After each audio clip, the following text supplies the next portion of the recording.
What does Sandman have in common with bouncing bunnies? Nothing. Absolutely nothing.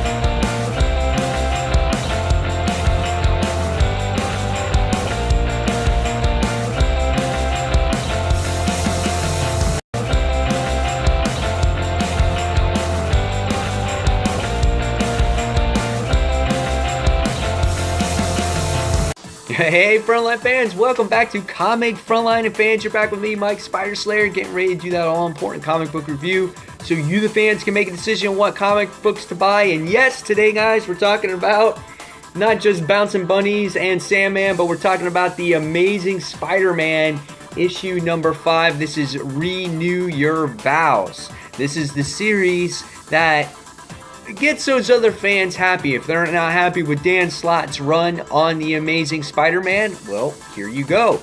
You can read Renew Your Vows as this keeps Mary Jane and Peter Parker together again. Because it is told that those two are not getting back together.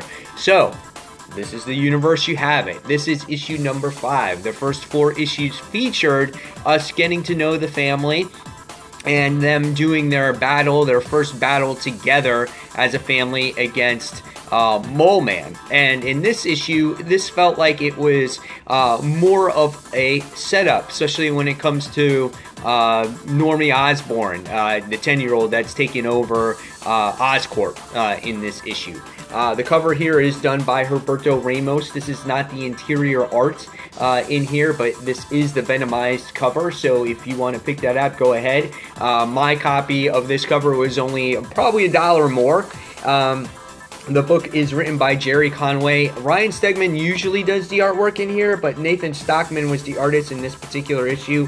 I don't think it missed a beat. I thought the artwork was very well done. Annie Mae has got a lot of expressions in here, and we get to see very similar like artwork when it comes to this particular book when Ryan Stegman does it. I love when they're in this place called Bouncing Bunny as they get to do a family fun night together, Annie Mae, Peter, and Mary Jane. In this book, it also features Sandman. And I thought the Sandman in this book was very menacing as well. Really enjoyed his art. Really enjoyed the artwork here. And I want to say that the artwork in this book is done by one of the artists that did Spidey, because it looks very familiar to me. So, enough about the artwork. What did I think about the actual story? What happens in this story? Well, in this book, we wind up seeing that, you know, our family is very exhausted from doing all the types of battles, and Annie Mae is sitting there going, "It's fun night, it's Tuesday night, it's fun night, it's family night," and she's sitting there all crazed, and the family's all down, and she's like, "Yeah, it's Tuesday night, it's time to go party, it's time to have fun," and she wants to go to this place called Bouncing Bunny. So they go to this Bouncing Bunny place, and in the meantime, we get to see Flint Marko, aka the Sandman, as he's been called upon to do this bank robbery job. And I love how they depict his character here, how he's just like, he tries to do all these sayings, but it's not the right sayings, and everyone makes fun of him here. And here we get to see young Norman Osborn, trying to pick apart Spider-Man's technology and trying to find out, where all the pieces came from and whatnot. And we find out that in the meantime, there's something else going on behind this whole bank robbery. So as the issue goes along, you wind up seeing Annie Mae and the family wind up playing together. And the next thing we wind up seeing is you see Flint doing this bank robbery, and Annie Mae has her spider sense kick in. But it's much more, I guess, in tune, because not only does she have this spider sense, but she can also see the future. And I thought that's very interesting. It actually has just a one-up from her, from her father there, how she can predict the future. And I'm sure that's going to play a part in the future of the series. So she tells her dad, and she's like basically hyperventilating here, and she's like, "There's something going on. You're in it, and you're fighting the Sandman, and there's these bank robbers." And then the next thing you wind up seeing is he's like, "Oh, I'm gonna check it out."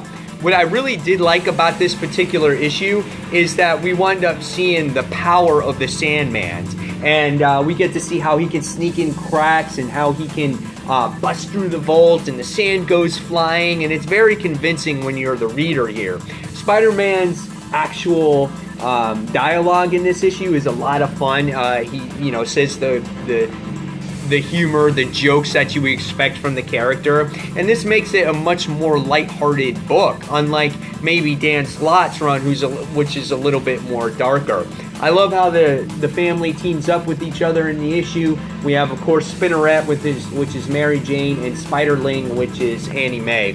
So as the issue comes to a close, we wind up seeing Sandman get captured, but again, there is much more than meets the eye when it comes to the plan, and these little thugs were here to actually recover a specific box that has some technology to get rid of Spider-Man forever. And the reason why they hired Sandman was because he would do the job for them, but not be quick on the draw about everything. So I thought that was really cool, and that's basically how the issue actually ends. So when I'm all done and said about this, I love Spider-Man and Renew Your Vows issue number 5. I love the series in general, but this was the first time in 4 issues that we got to see different characters besides the Mole Man.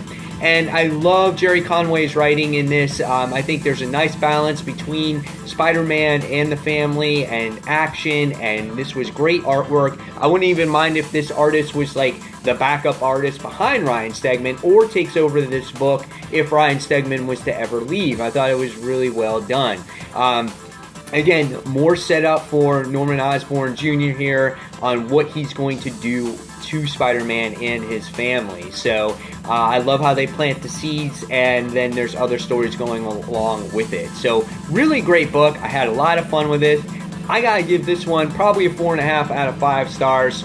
Guys, tell me what you thought of the Amazing Spider-Man Renew Your Vows issue number 5. Did you like it? Did you dislike it? Is this the Spider-Man book that you prefer? And fans, as always, thank you for watching Comic Frontline. Don't forget to check out comicfrontline.com and our live show each and every Tuesday night, 9:30, 10 p.m. Eastern Standard Time. Until that next comic book review, this is Mike Spider Slayer signing off.